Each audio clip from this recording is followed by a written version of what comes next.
दोस्तों इस बार का सीटेट एग्ज़ाम 8 फरवरी 2026 को होने जा रहा है और इस एग्ज़ाम के लिए इस वीडियो में आपके लिए मैं ईवीएस के टॉप 30 क्वेश्चन लेकर आया हूं। ये सारे क्वेश्चन आपको एग्जाम देने से पहले याद करना है क्योंकि ये क्वेश्चन 100% गारंटी से बोल रहा हूं, ये क्वेश्चन आपके पेपर में आएंगे इस बार। तो वीडियो को एंड तक देखिएगा बिना स्किप किए हुए। सारे क्वेश्चन वेरी इंपॉर्टेंट और मोस्ट सेलेक्टेड क्वेश्चन ही लेकर आया हूं और ये क्वेश्चन इस बार पूछे जाएंगे 100%। इसलिए वीडियो को बिना स्किप किए हुए एंड तक देखना और वीडियो को लाइक शेयर कर देना। पहला क्वेश्चन आपसे पूछ रहा है कि पृथ्वी पर सबसे बड़ा महासागर कौन सा है। बात करें पृथ्वी पर सबसे बड़े महासागर की तो ये दोस्तों है आपका पैसिफिक महासागर। जो प्रशांत महासागर है ना, ये पृथ्वी का सबसे बड़ा महासागर है। डी नंबर ऑप्शन यहां पे राइट आंसर हो जाएगा। बिल्कुल ये क्वेश्चन ही आपको इस बार के सीटेट एग्जाम में देखने को मिलने वाले हैं ईवीएस के। अगला क्वेश्चन नंबर 2 है जलवायु परिवर्तन मुख्यतः किस कारण से होता है। देखिए जलवायु परिवर्तन तो बहुत सारे उसमें कारण होते हैं, पर मुख्य कारण हमसे पूछा है तो मुख्य कारण हो जाएगा वायु प्रदूषण। वायु प्रदूषण ये मुख्यतः कारण है जलवायु परिवर्तन का। राइट आंसर यहां पे ऑप्शन नंबर बी होगा। ठीक है,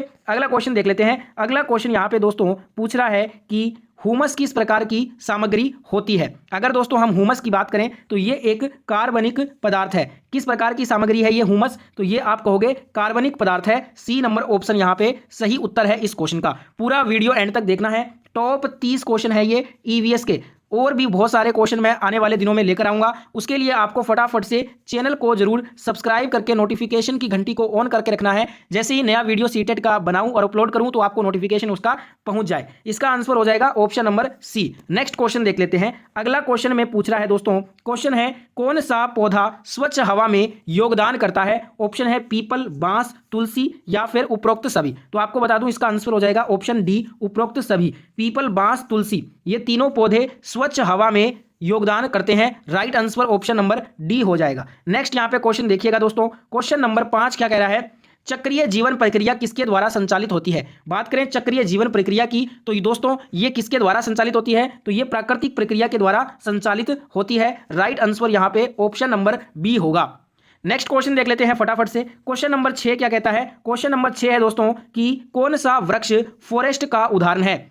आपको बताना है कौन सा वृक्ष जो है वो फॉरेस्ट का उदाहरण है। तो दोस्तों जो सांगवान होता है ना, सांगवान ये दोस्तों एक ऐसा वृक्ष है जो कि फॉरेस्ट का उदाहरण है। राइट आंसर यहां पे ऑप्शन नंबर बी होगा इस क्वेश्चन में। नेक्स्ट यहां पे क्वेश्चन देखेंगे। अगला क्वेश्चन आपके स्क्रीन पे है। क्वेश्चन नंबर 7 देखिएगा। किस प्रक्रिया के द्वारा पौधों से ऑक्सीजन उत्पन्न होती है। हमें बताना है वो प्रक्रिया जिसके द्वारा पौधों से ऑक्सीजन उत्पन्न होती है। इसको हम बोलते हैं प्रकाश संश्लेषण की प्रक्रिया। ठीक है, राइट आंसर इस क्वेश्चन का कर लीजिए ऑप्शन नंबर सी को। अगला क्वेश्चन देखते हैं। क्वेश्चन नंबर 8 क्या कह रहा है। क्वेश्चन नंबर 8 है जल का सबसे महत्वपूर्ण उपयोग क्या होता है। जल का सबसे महत्वपूर्ण उपयोग, अब देखिए जल का उपयोग हम कृषि, उद्योग, घरेलू उपयोग, परिवहन सभी में करते हैं, पर सबसे जो महत्वपूर्ण उपयोग है ना जल का वो हो जाएगा कृषि। इनमें से सबसे महत्वपूर्ण उपयोग जल का है कृषि का। राइट आंसर इस क्वेश्चन का ऑप्शन ए होगा। नेक्स्ट यहाँ पे क्वेश्चन नंबर 9 क्या कहता है। क्वेश्चन नंबर 9 में पूछ रहा है कि कौन सी ऊर्जा स्रोत प्रदूषण का कारण नहीं बनती है प्रदूषण का, वो बताना है। ऑप्शन है जीवाश्म ईंधन, पवन ऊर्जा, सौर ऊर्जा, न्यूक्लियर ऊर्जा।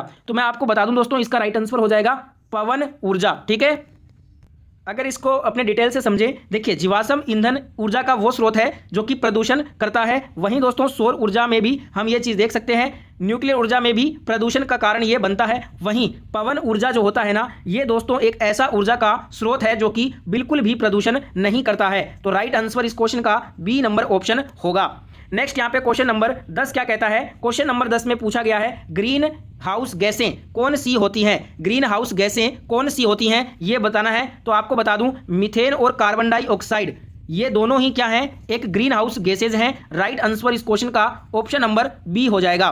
नेक्स्ट यहाँ पे क्वेश्चन नंबर 11 देखिएगा। क्वेश्चन नंबर 11 है सूर्य की ऊर्जा का उपयोग किस प्रक्रिया में होता है। सूर्य की ऊर्जा का प्रयोग किस प्रक्रिया में किया जाता है। तो सभी को मालूम है प्रकाश संश्लेषण की प्रक्रिया में जो है ना, इसमें सूर्य की ऊर्जा का उपयोग करते हैं। राइट आंसर यहाँ पे ऑप्शन नंबर सी इस क्वेश्चन का आंसर होगा। अगला क्वेश्चन दोस्तों क्वेश्चन नंबर 12 देखिए।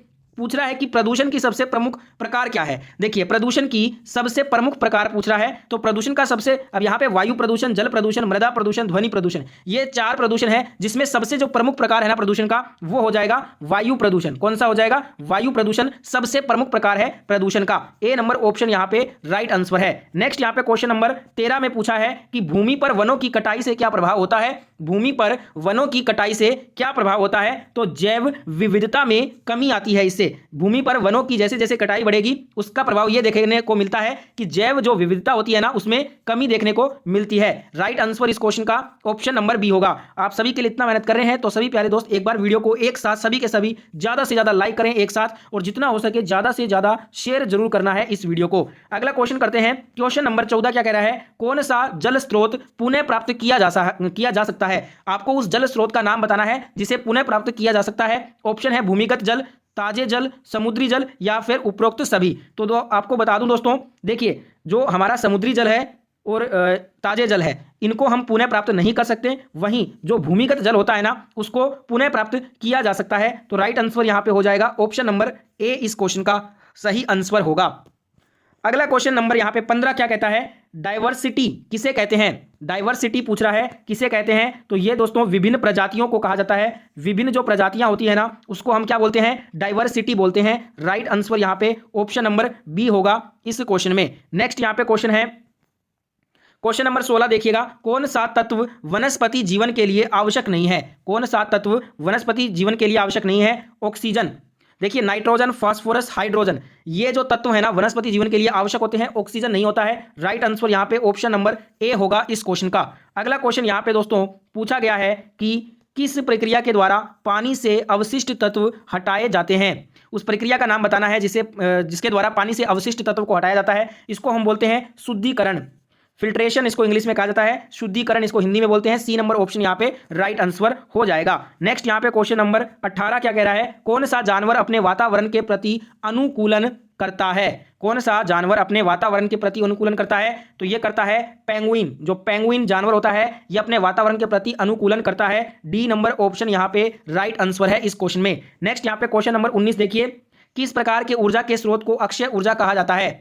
अक्षय ऊर्जा किस प्रकार के स्रोत को कहते हैं? सौर ऊर्जा को, जो सौर ऊर्जा का स्रोत है ना ये ऊर्जा का वो स्रोत है जिसे अक्षय ऊर्जा भी कहते हैं। सी नंबर ऑप्शन यहाँ पे सही आंसर हो जाएगा। नेक्स्ट यहाँ पे क्वेश्चन नंबर 20 क्या कह रहा है? वनों की कटाई के कारण कौन सी समस्या उत्पन्न होती है? वनों की कटाई के कारण कौन सी समस्या उत्पन्न होती है? जलवायु में परिवर्तन देखने को मिलता है। वनों की कटाई से जलवायु परिवर्तन होता है। ए नंबर ऑप्शन यहाँ पे राइट आंसर है। अगला क्वेश्चन देखिएगा। क्वेश्चन नंबर 21 है। जलवायु की अवधारणा किसके द्वारा दी जाती है? जलवायु की अवधारणा को दोस्तों औसत वायुमंडलीय स्थिति के द्वारा दी जाती है। औसत वायुमंडलीय स्थिति के द्वारा जलवायु की अवधारणा को बताया जाता है। C number option right answer हो जाएगा। अगला क्वेश्चन दोस्तों, कौन सा संसाधन एक बार उपयोग करने के बाद पुनः प्राप्त नहीं किया जा सकता? कौन सा संसाधन एक बार उपयोग करने के बाद पुनः प्राप्त नहीं किया जा सकता? प्राकृतिक गैस। प्राकृतिक गैस एक ऐसा संसाधन है जिसका उपयोग एक बार करने के बाद उसे पुनः प्राप्त नहीं कर सकते हैं। ए नंबर ऑप्शन राइट हो जाएगा। पेड़, जल, सूर्य की ऊर्जा, ये वो संसाधन है जिसका उपयोग पुनः प्राप्त किया जा सकता है। प्राकृतिक गैस एक ऐसा संसाधन है जिसका उपयोग पुनः नहीं होता है। ठीक है, अगला क्वेश्चन करते हैं। अगला क्वेश्चन है दोस्तों क्वेश्चन नंबर 23। एनवायरमेंटल सस्टेनेबिलिटी का मतलब बताइए। एनवायरमेंटल सस्टेनेबिलिटी का मतलब क्या होता है? ये होता है पर्यावरणीय संतुलन बनाए रखना। पर्यावरणीय संतुलन बनाए रखना एनवायरमेंटल सस्टेनेबिलिटी का मतलब होता है। राइट आंसर यहाँ पे ऑप्शन नंबर बी होगा। नेक्स्ट यहाँ पे क्वेश्चन है। कौन सा जीव पृथ्वी पर सबसे पहले आया था? ये पूछ रहा है आपसे। तो आपको बता दूं जो बैक्टीरिया जीव है ना, बैक्टीरिया ये सबसे पहले पृथ्वी पर आया था। सी नंबर ऑप्शन इस क्वेश्चन में करेक्ट आंसर है। नेक्स्ट यहाँ पे 25 नंबर क्वेश्चन देखेंगे। 25 नंबर क्वेश्चन में पूछ रहा है कि जो एंडेजर्ड का क्या अर्थ होता है? देखिए एंडेजर्ड का जो अर्थ है ना वो आपको बताना है। तो ये होता है खतरे में, खतरे में। ठीक है, राइट आंसर ऑप्शन बी इस क्वेश्चन का हो जाएगा। नेक्स्ट यहाँ पे क्वेश्चन नंबर 26 देखते हैं। किस ऊर्जा स्रोत से पर्यावरण को सबसे कम नुकसान होता है? यहाँ पे हमें बताना है कि कौन सा वह ऊर्जा स्रोत है जिससे पर्यावरण को सबसे कम नुकसान हानि होती है। तो वो है जल ऊर्जा। जल ऊर्जा एक ऐसा ऊर्जा का स्रोत है जिससे पर्यावरण को सबसे कम हानि होती है। राइट आंसर ऑप्शन ए होगा। जीवाश्म ईंधन, परमाणु ऊर्जा, प्राकृतिक गैस, ये तीनों ही ऊर्जा के वे स्रोत हैं जिससे पर्यावरण को बहुत ज़्यादा मात्रा में हानि होती है। अगला क्वेश्चन यहाँ पे 27 नंबर क्वेश्चन है। ओजोन परत किसके द्वारा संरक्षित होती है? वेरी वेरी इंपॉर्टेंट क्वेश्चन इस वीडियो का। देखिए ओजोन परत जो है ये दोस्तों संरक्षित की जाती है वायुमंडल, इसके द्वारा वायुमंडल के द्वारा संरक्षित होती है। Right answer option number C होगा। राइट आंसर ऑप्शन सी हो जाएगा। नेक्स्ट यहाँ पे क्वेश्चन नंबर 28 है, आर्कटिक क्षेत्र कौन से सर्कल के अंतर्गत आता है? आर्कटिक क्षेत्र कौन से सर्कल के अंतर्गत आता है? तो ये दोस्तों उत्तरी ध्रुवीय सर्कल के अंतर्गत आता है। राइट आंसर ऑप्शन ए इस क्वेश्चन में होगा। नेक्स्ट यहाँ पे 29 नंबर क्वेश्चन क्या कह रहा है, बायोमास में क्या शामिल होता है? बायोमास में क्या शामिल होता है ये पूछा है। वनस्पति और पशु ये बायोमास में शामिल होते हैं। सी नंबर ऑप्शन यहाँ पे राइट हो जाएगा। और लास्ट क्वेश्चन ईवीएस के टॉप 30 प्रश्नों का लास्ट क्वेश्चन है और ये आज का होमवर्क क्वेश्चन है। इसका आंसर आप सभी को देना है कमेंट बॉक्स में। कौन सा प्रक्रिया पानी की सतह पर से वाष्प को बाहर निकालती है? क्वेश्चन सुन लिया है आपने अच्छे से। ऑप्शन है संवेदीकरण, वाष्पीकरण, अवक्षिप्तता, अभिक्रिया। जिनको भी इसका राइट आंसर पता है कमेंट बॉक्स में अपना राइट आंसर बताइएगा। अगर आपको ये वीडियो अच्छा लगा है तो ज़्यादा से ज़्यादा वीडियो को लाइक करो, जितना हो सके शेयर करना इस क्लास को सभी दोस्तों तक पहुंचाने के लिए। और अगर आप रोजाना ऐसी वीडियो देखना चाहते हैं तो चैनल को सब्सक्राइब करके नोटिफिकेशन को भी ऑन कर लीजिए। जय हिंद, वंदे मातरम।